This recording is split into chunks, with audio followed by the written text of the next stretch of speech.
이제 6월이 되면서 뜨거운 성령께서 역사하시는 계절이 되었습니다. 사도행전에서 말씀하셨죠. 성령이 너에게 임하시면 너희가 권능을 받고 그랬습니다. 권능, 헬라어로 두나미스의 파워, 위로부터의 힘입니다. 우리가 이 땅을 살면서 신자로서 이런 위로부터의 힘을 우리가 공급받으며 살아야 하는 것입니다. 세상에도 힘이라는 것은 있습니다. 지식을 갖추는 것도 힘이죠. 세상에 권세를 갖추는 것도 힘이라고 말할 수가 있습니다. 정치력도 힘이고 물질도 힘이 될 수도 있습니다. 아름다운 것도 힘이 될 수가 있어요. 인기도 힘이 되고 과학도 힘입니다. 세상은 모두가 이런 힘들을 좋아합니다. 근데 이런 힘들은 고정적이지가 않아요. 한결같지가 않습니다. 이런 힘을 가지고 있다가 어느 순간 그 힘이 어느덧 다 사라지고 마는 것입니다. 한때 힘이 있어 보였던 사람도 지금 보면 너무 왜소하고 초라해져 있는 경우가 너무 많습니다. 옛날에 정보부의 힘, 보안사의 힘, 군사의 힘도 참 능력이 있을 때가 많았지만 지금은 그런 힘이 어디에 있는지 오히려 그 힘 때문에 다 망해버린 것입니다. 칼의 힘, 펜의 힘, 군사적인 힘, 세상에서 제일 큰 힘을 가졌던 히틀러도 다 그 힘 때문에 더 큰 힘을 얻으려고 하다가 다 망했던 것입니다. 여러분, 가정에서 부부가 왜 싸웁니까? 서로에 대해서 더 큰 힘을 가지려고 하다가 다 망하는 것입니다. 서로 너무 잘났다라는 거예요. 힘싸움 때문에 오늘날 가정들이 이리저리 무너지고 마는 것입니다. 여러분, 세상에는요, 힘과 힘끼리 만나게 되면 다 상처를 받고 어려움이 찾아오는 것입니다. 여러분, 세상의 힘, 그 육신의 힘을 내세우면 자꾸만 상처만 생겨요. 성령의 힘으로 살고 성령이 이끄시는 대로 살면 우리가 은혜가 넘치는데 그렇게 살지를 못하니까 자꾸 어둠의 영이 우리의 삶 속에 찾아오는 것입니다. 사람이 지식이 있고 아무리 물질이 있어도 성령이 임하지 아니하면 사람은 메마르고 딱딱하고 강팍하고 금이 갈라집니다. 형제 간에도 갈라집니다. 부모 자식 사이에도 갈라지게 되는 거예요. 부부 사이도 금이 갑니다. 사랑과 감사가 없는 거예요. 왜 그렇습니까? 우리 인간은 하나님께로부터 지원받은 영적인 피조물이기 때문에 영적인 것을 제외하고 물질만 가지고 우리가 이 세상을 멋있게 살아갈 수가 없는 것입니다. 여러분, 영적인 존재는 영적인 힘을 얻어야 되는 것입니다. 우리가 예수 안에서 얻는 힘은 성령 충만하게 되고 하늘의 신령한 힘을 얻어서 전혀 우리에게 부작용이 없는 것입니다. 인간에게는 이 힘이 사랑을 만들어내고 행복을 만들어내고 축복을 만들어내는 것입니다. 오늘 본문은 너무 중요한 말씀이죠. 힘으로 되지 아니하며 능력으로 되지 아니하고 오직 나의 영으로 되느니라. 우리가 신자로 살아갈 때 정말 붙잡아야 될 중요한 원리입니다. 우선 이 말씀이 나온 배경을 보면 지금으로부터 약 2500여 년 전이었습니다. 70년 동안 바벨론에 끌려가서 조상의 죄와 자기의 죄를 다 짊어지고 노예 생활을 하던 그 유대 사람들이 성경이 예언한 대로 다시 예루살렘으로 돌아왔습니다. 자기 나라를 되찾아 돌아오게 되니까 얼마나 감격스러웠겠습니까? 에스라나 느헤미야와 같은 성경을 보면 그 당시 그들의 감격이 기록되어 있는데요, 남녀노소 모두가 눈물까지 흘렸다고 그랬습니다. 우리나라도 6.25 전쟁 때 한강을 다시 되찾게 되면서 그토록 만세를 불렀다고 하는데 그들은 70년 만에 돌아온 땅에서 얼마나 감격스러웠을까 짐작이 되죠.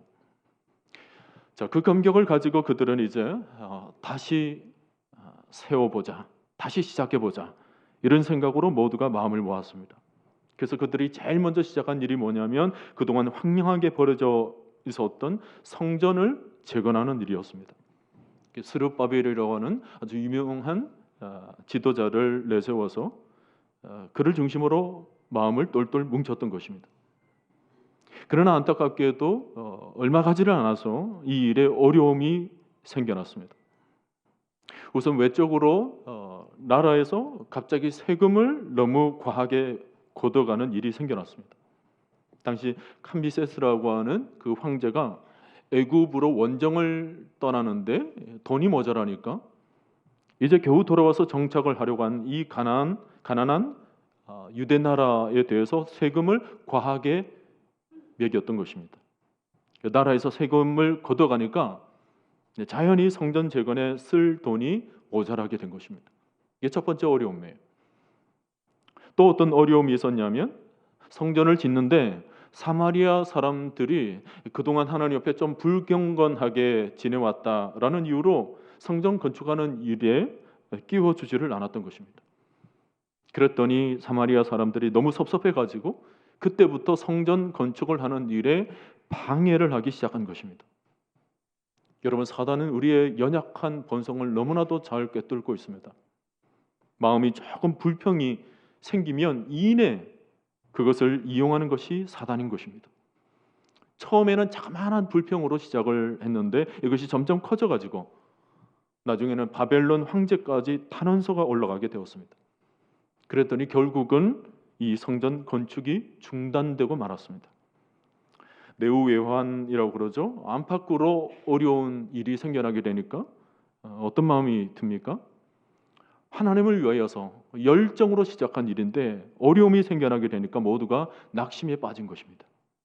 성전 재건이고 뭐고 간에 다 귀찮으니까 손을 다 놔버리고 싶은 마음이 다 든 것입니다. 자, 그럴 때 하나님께서 그들의 모든 마음을 보시고 오늘 이 말씀을 주신 것입니다. 만군의 여호와께서 말씀하시되 이는 힘으로도 되지 아니하고 능력으로도 되지 아니하며 오직 나의 영으로 되느니라. 너희들에게 지금 어려운 일이 생겼니? 내 힘이 연약하다고, 내 능력이 부족하다고 마음이 지금 무너지고 있니? 그렇게 낙심만 하지 말고 성령을 붙들도록 해라.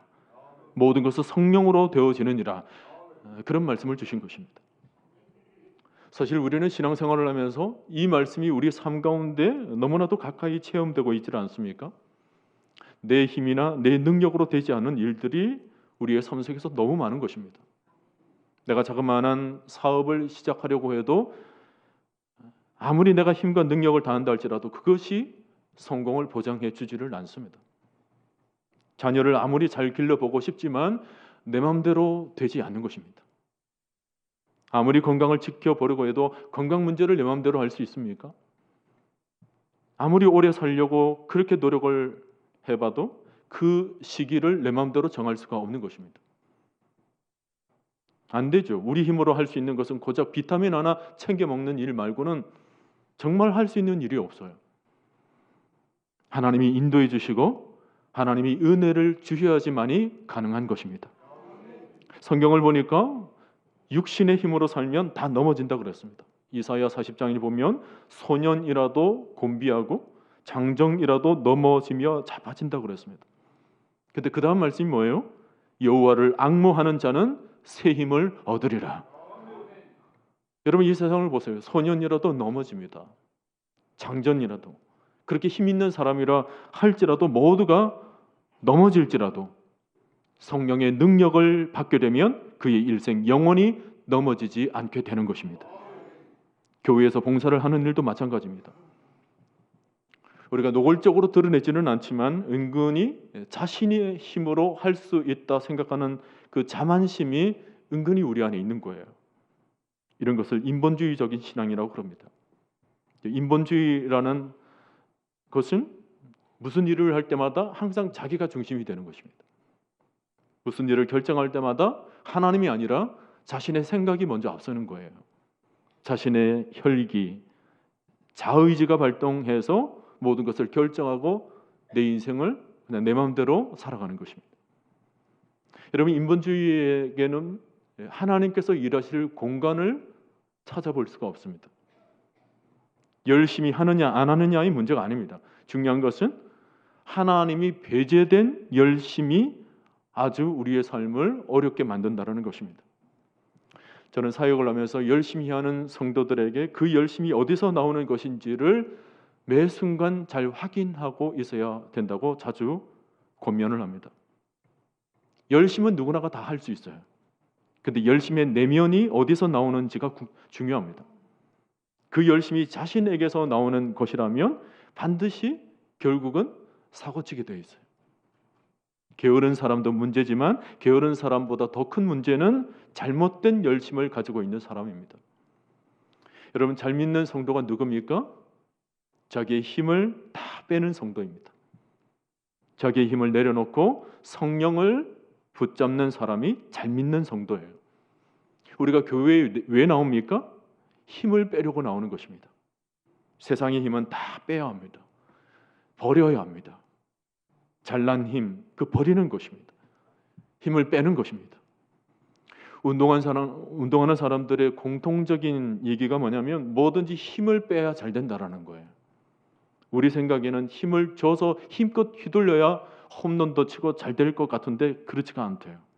힘을 쫙 빼고 그저 신체 구조를 그대로 이용해서 자연스럽게 원을 그리게 되면 그렇게 잘 날아간답니다. 근데 이게 쉽지가 않아요. 그래서 골프 선수와 같은 경우에는 힘을 빼는 데에만 3년이 걸린다고 합니다. 여러분, 낚시도 그렇잖아요. 낚싯대도 보면 가느다랗습니다. 절대 굵지가 않아요. 끝부분을 보면 아주 연약하고 힘이 없어 보이는데 그것으로 아주 큰 고기를 잡아내는 것입니다. 여러분, 아무리 강해 보여도 전봇대 같은 것을 가지고 낚시를 한번 해보세요. 고기들이 전봇대를 보는 순간 다 도망갈 것입니다. 여러분, 우리는 절대로 우리 힘으로 살려고 해서는 안 되는 것입니다. 하나님의 힘으로 살기를 바랍니다. 우리가 성령을 따른다는 것은 전적으로 우리 자신의 힘을 모두 내려놓고 하나님만을 의지하는 삶인 것입니다. 이것을 신학 용어로 전적 의탁이라고 합니다. 이것은 자신의 힘을 다 내려놓고 하나님의 힘으로 살려는 믿음의 고백인 것입니다. 여러분, 강한 것은 좋지가 않아요. 교만한 것은 결코 좋지가 않습니다. 이 세상에서 강한 것들은 하나님께서 번성시키시지를 않습니다. 연약한 양과 같은 무리들은 하나님께서 많이 번성해 놓으셨어요. 성경의 인물들 가운데서도 실패한 사람들의 공통점을 들여다보면 모두가 자신의 힘을 믿고 자기 마음대로 날뛰다가 다 실패를 했다라는 것입니다. 모세가 대표적이죠. 40세까지 세계 최강이었던 애굽의 왕실에서 공주의 아들로 자라나면서 그는 최고의 학문을 통달했고 어릴 때부터 아주 최고의 프라이드를 가지고 아주 최고의 자존감을 가지고 그러면서 민족이 어려울 때 그 민족의 해결사가 당연히 내가 되리라 생각을 했던 아주 과대 망상증에 사로잡혔던 사람이었습니다. 물론 인간적으로 보면 충분히 그럴 만하죠. 모든 권세를 가지고 있고 그 위치에 있었던 사람입니다. 그러나 실력을 갖추고 대단한 준비가 되었다고 생각이 되었지만 그 안에는 교만이 있었던 것이 문제였습니다. 세상 학문의 허점은 아무리 공부를 해도 교만까지 다뤄줄 수 있는 학문은 이 세상에 없다라는 것입니다. 모두가 그저 길을 세워주고 자만하게 하는 학문이지 자기의 존재를 정확하게 깨닫고 이해시켜주는 학문은 아닌 것입니다. 교만을 가진 열정은 하나님의 뜻을 이루기 전에 자기가 먼저 다치게 됩니다. 사울 왕도 가진 것이 너무나도 많은 사람이었습니다. 외모도 뛰어나고 키도 크고 리더십도 있었지만 자기 안에 치밀어 오르던 이 교만을 다루지를 못했던 것입니다. 그래서 전쟁을 위해서 제사를 드릴 때 사무엘이 올 때까지 기다려야만 됐었는데 끝까지 기다리지를 못했습니다. 자신 안에 있는 야망이 꿈틀거려서 그 야망을 다스리지를 못했던 것입니다. 분노와 자기 자신의 힘으로 이루려고 했던 모든 일들은 결국은 자기 인생을 망가뜨리고 말았던 것입니다. 삼손도 참 어리석은 사람이었습니다. 그는 육신의 힘을 의지했지 그 속에 있던 하나님의 영을 의지하며 살지를 못했습니다. 심지어 자신의 힘이 자기 안에 있는 하나님으로부터 말미암는다는 사실을 미처 깨닫지도 못했던 것입니다. 나중에 그에게 힘을 공급해 주던 머리카락이 다 밀리고 난 뒤에서야 비로소 자신의 모든 힘이 하나님으로부터 온다는 것을 깨닫고 간절히 하나님께 기도하기를 시작합니다. 오늘날도 삼손과 같은 그리스도인들이 굉장히 많습니다. 자신의 힘의 근원이 자기 자신이라고 생각하는 순간 하나님을 찾지를 않습니다. 하나님께 무릎 꿇지를 않습니다. 기도하지 않아요. 모든 힘의 근원이 하나님이라는 것을 비로소 인생 가운데 쓰라린 순잔을 맛보게 된 이후에서야 비로소 하나님께 나와 무릎을 꿇게 되는 것입니다. 여러분, 모세가요 광야에서 아주 값비싼 대가를 치르고 나서야 이 원리를 알게 됩니다. 그래서 모세가 애굽 땅으로 다시 돌아왔을 때는 이전하고는 모습이 완전히 다릅니다. 민수기서를 보면 모세의 모습은 무슨 일을 하든지 아니 무슨 말을 하든지 하나님께 묻습니다. 하나님께 무릎을 꿇어요. 이것은 광야 40년 동안 그가 체득했던 영의 원리였던 것입니다. 모든 순간, 모든 판단, 모든 생각을 그저 하나님께 묻고 의탁하고 하나님의 인도하심을 받겠다라는 고백인 것입니다. 그것이 이스라엘 무려 300만 명을 이끌어내는 리더십의 원동력이 되었던 것입니다. 신약의 사도행전을 보면 마가의 다락방에 모여져 있었던 그 120명의 문도들, 기도하는 일에 전무했습니다. 그들이 능력이 없었을까요? 그들의 힘이 없었을까요? 아니에요. 그저 성령께서 역사하시는 그 시간을 기다리며 기도에 전무를 했던 것입니다. 다른 액션을 취하지 않아요.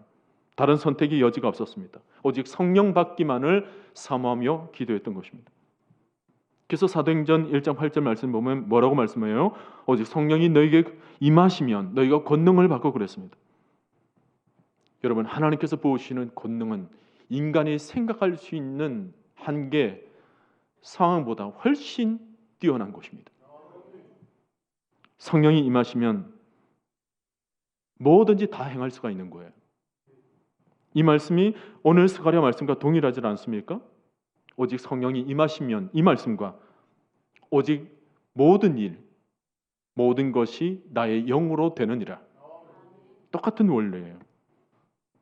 여러분, 오늘 말씀을 보면서 오해하지는 마시기를 바랍니다. 힘으로도 안 되고 능력으로도 안 된다는 말이 있으니까 모든 것이 하나님의 영으로 되어지는 일이니까 나는 그저 가만히 있으면 된다는 얘기가 아닙니다. 우리가 힘을 써야 할 일은 써야 합니다. 작은 것이지만 물고기를 하나님께 가져와 드리는 일은 있어야 합니다. 그런 일이 필요하죠. 요단강까지 가서 발을 내딛는 일도 필요하고 여리고를 돌아야 할 때는 아침 일찍부터 돌아야 합니다. 성령이 부어주심을 기대하며 마가의 다락방에 모여서 기도에 전무하는 일도 필요합니다. 능력을 발휘해야 할 일은 최선을 다해서 하나님께 주신 은사들을 각자 드러내어야 하죠. 그러나 여러분, 내가 어떤 능력과 재능과 힘과 어떤 은사를 가지고 있다 해도 그것 자체가 쓰임 받는 것은 아니라는 것입니다. 개인의 재능도 성령으로 다듬어지지 않으면 그 사람은 온전히 쓰여질 수가 없는 것입니다. 우리에게는 늘 인본주의적인 위험이 있습니다. 인본주의라는 것은 무슨 일을 할 때 자기 자신이 중심이 되는 거예요. 자신의 생각, 자신의 판단, 자신의 의지로 모든 일을 처리하려고 하는 것입니다. 인본주의는 하나님께서 일하실 공간을 내어드리지를 않습니다. 여러분, 성경을 자세히 보면 모든 역사의 중심에는 하나님께서 서 계신 것입니다. 그래서 역사를 히스토리라고 그러죠. 그것은 His story라는 것입니다. 구약의 이스라엘 역사의 어떤 부분을 다 떼어놓고 봐도 하나님 없이 해석될 수 있는 부분은 어느 것도 찾아볼 수가 없습니다. 아브라함도 갈대아 우르를 떠나서 믿음의 여정을 걸을 때 하나님께서 그 모든 길을 인도하시는 것입니다. 이삭도 야곱도 요셉도 다 하나님께서 하신 모든 삶이었던 것입니다. 성경의 모든 얘기가 그래요. 그분의 얘기입니다. 홍해를 가르는 일, 여리고를 무너뜨리는 일, 요단을 건너가는 일, 가나안을 정복하는 일, 광야를 지나는 모든 일들, 한나의 얘기, 사무엘의 얘기, 다윗의 얘기, 이스라엘의 구원사를 이끌어가는 모든 일 한가운데 하나님께서 서 계신 것입니다. 예수 그리스도에 이르기까지 어느 것 하나도 하나님께서 계시지 않는 일이 없는 것입니다. 사도행전을 보면서 오늘 여기까지 모든 교회들을 주장하시고 인도해 주신 분도 하나님이신 것입니다. 모든 역사가 하나님의 작품이고 하나님의 지혜이고 하나님의 능력이고 하나님의 열심히 일하는 것 외에는 달리 설명할 길이 없는 것입니다. 여러분, 복음은 인간의 능력으로 되어지는 일이 아니고 철저히 하나님의 역사인 것입니다. 오늘 우리도 지금 예수를 믿고 이 자리에 앉아 있는 것 정말 여러분 놀랍지 않습니까? 우리 중에 오늘 교회에 오면서 내 힘으로 이 자리에 왔다, 내가 믿고 싶어서 믿었다, 혹은 내 부인이 나를 교회로 인도했다, 이런 생각들을 하고 계실지 모르지만 궁극적으로 성령님께서 우리를 인도해 주시지 아니었더라면 우리 중에 한 사람도 이 자리에 앉아 있을 사람이 없을 것입니다. 우리 주님께서 말씀하시기를 혈통으로도 안 된다, 육정으로도 안 되고 사람의 뜻으로 되어지는 일들이 아니다. 예수 믿고 하나님의 자녀가 되는 것은 오직 하나님께로부터 난 자라야 된다라고 말씀하셨어요. 여러분, 하나님께로부터 난 자가 뭡니까? 하나님께서 택한 사람, 하나님으로부터 그의 영이 분바된 사람, 하나님께서 온전히 인도해 주는 사람만이 주의 영을 보호잡고 하나님의 자녀가 된다는 것입니다. 여러분들 대부분 얼마나 똑똑하십니까? 머리가 얼마나 좋으신 분들이 많으십니까? 신분적으로도 봐도 그렇고 경제적으로 봐도 그렇고 사회 경험을 봐서도 그렇고 인간적으로 생각해 보면 우리가 이렇게 예배를 드리고 있을 사람이 아닌 거죠. 그런데도 지금 여기 와서 예배를 드리고 있단 말이에요. 누가 우리를 인도하신 것입니까? 성령 하나님의. 이제 세상 사람들이 기독교를 비방하면 자기도 모르게 그냥 울컥하고 그냥 상대하고 싶지 않은 생각이 든단 말이에요. 어느 순간 우리가 다 하나님의 편에 서 있는 것입니다. 여러분, 이와 같은 일이 우리 힘으로 되었을까요? 아닙니다. 우리 힘으로는 도저히 안 됩니다. 우리의 능력으로는 안 되는 일이에요. 오직 하나님의 신으로 되는 것입니다. 여러분을 사랑하시기 때문에 여러분의 힘으로 못하는 일을, 여러분의 의지로 못하는 일을 하나님께서 관건적으로 역사하셔서 우리에게 믿음을 주시고 우리에게 성령을 부어주셔서 우리가 하나님의 자녀로 거듭나게 된 것입니다. 여러분, 120명밖에 안 되는 그 초대교회 성도들이 어떻게 그 넓은 예루살렘을 뒤집어 놓을 수가 있었습니까? 3,000명, 5,000명이 회개하고 돌아왔습니다. 어떻게 그것이 사람의 힘입니까? 빌립보 강가의 모래밭에서 교우 몇 명 앉혀놓고 젊은 부인들을 몇 명 앉혀놓고 복음을 전했던 그 젊은 바울이 어떻게 그렇게 거대한 로마 제국을 복음화시키는데 쓰임을 받을 수가 있었겠습니까? 모두가 다 하나님의 능력인 것입니다. 여러분, 우리나라도 한번 보세요. 아시아의 여러 나라들 중에 지극히 작은 나라입니다.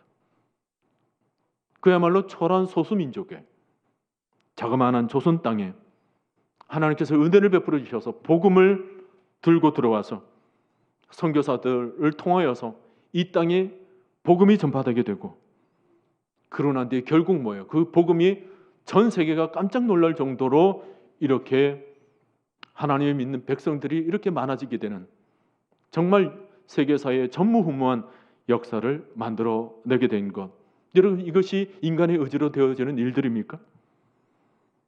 미국 다음으로 선교사를 보내는 나라가 우리나라예요. 여러분, 이것이 사람의 의지로 되어지는 일들입니까? 인간이 무슨 힘이 있어서 이런 일이 가능하겠습니까? 모두가 다 하나님의 역사인 줄로 믿습니다.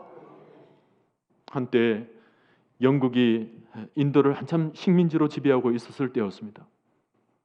영국에 있는 크리스찬들을 생각하기를 이제 인도가 복음화되는 것은 시간 문제다 그랬어요. 많은 경우에 많은 지역에 이제 관료들이 예수 믿는 관료들이 이제 파견이 되고 또 군대도 보니까 다 예수 믿는 군대들이 들어가서 인도를 다스리고 모든 문화가 기독교 문화가 되어서 이제는 인도 안에 힌두교가 다 물러가고 다 예수 믿는 사람들이 많아질 것이다. 그렇게 생각을 했던 적이 있습니다.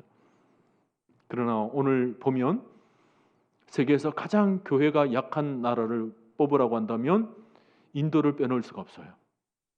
그렇게 형편없을 수가 없습니다. 그러니 영국 사람들이 생각한 것과 완전히 다른 결과를 낳았던 것입니다.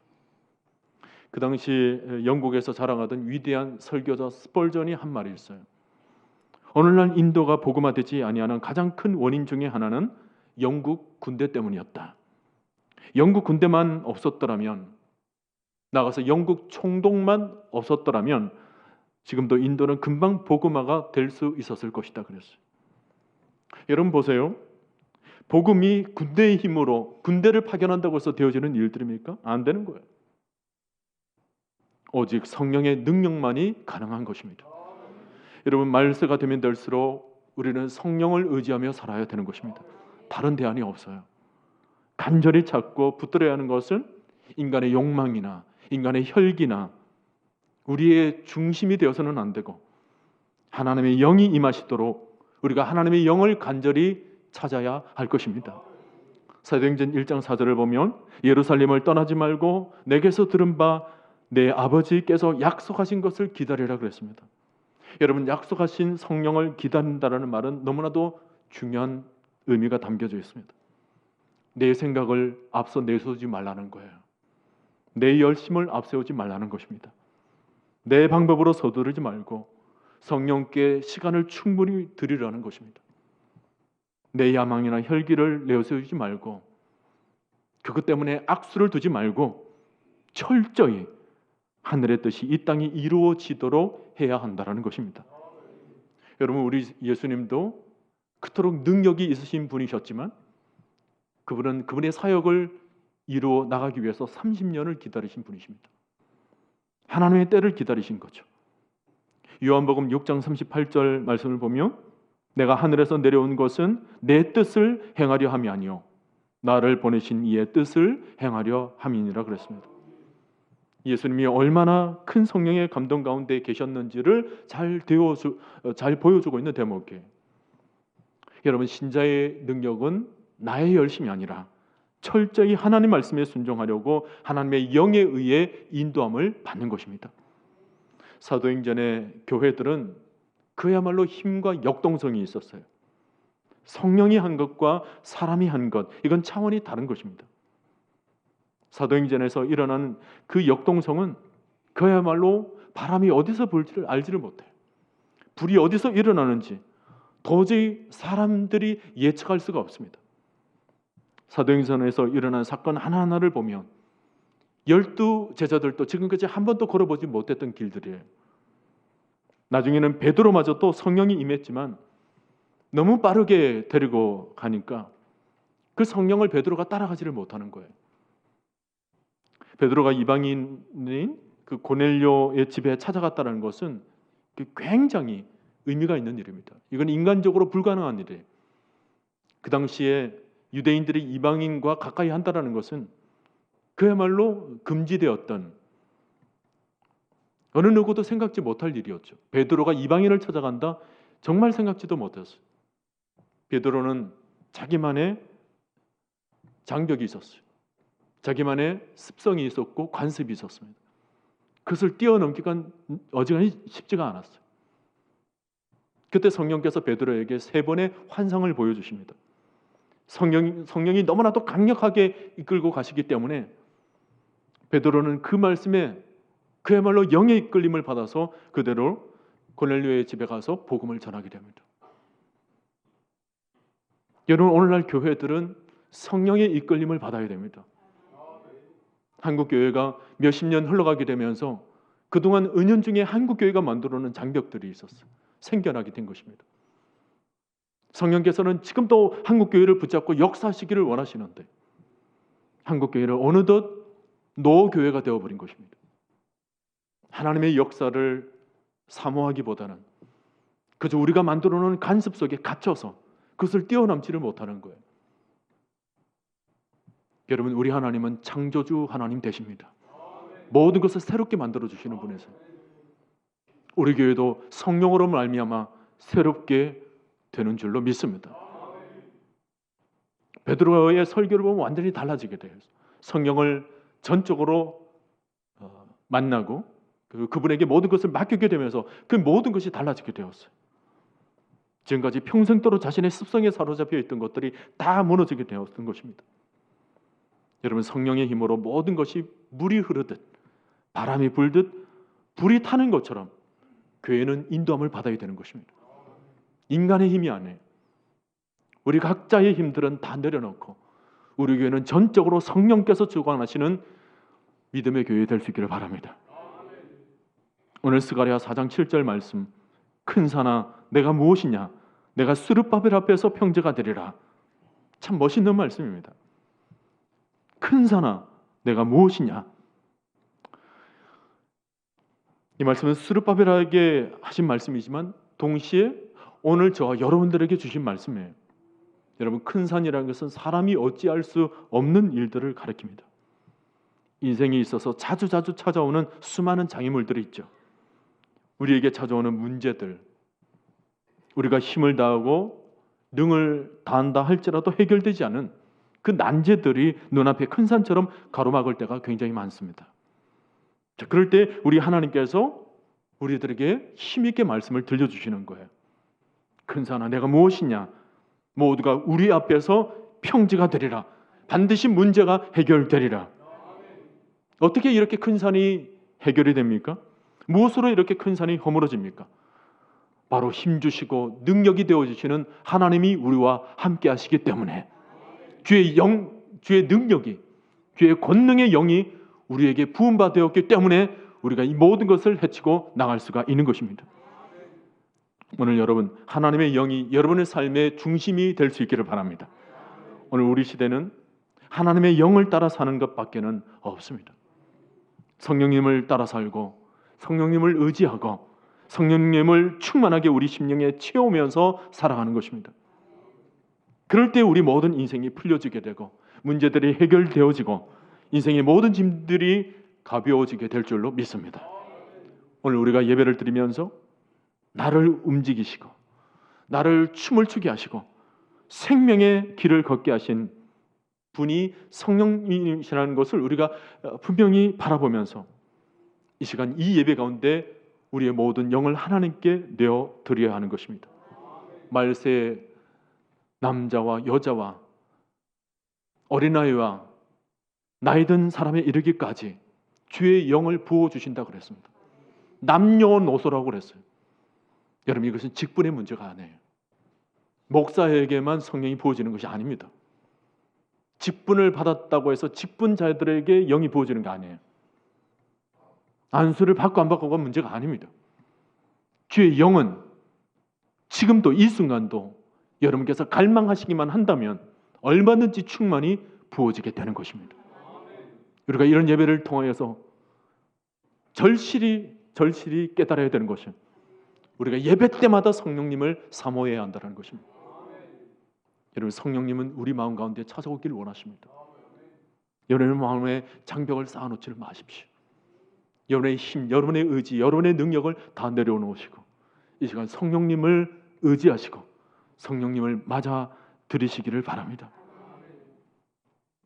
인간을 바라봐서는 선한 일이 일어나지를 않습니다. 선한 일은 위로부터 임하는 것입니다. 내가 할 수 없는 일들은 하나님께서 행해 주시도록 다 하나님께 맡겨드리는 거예요.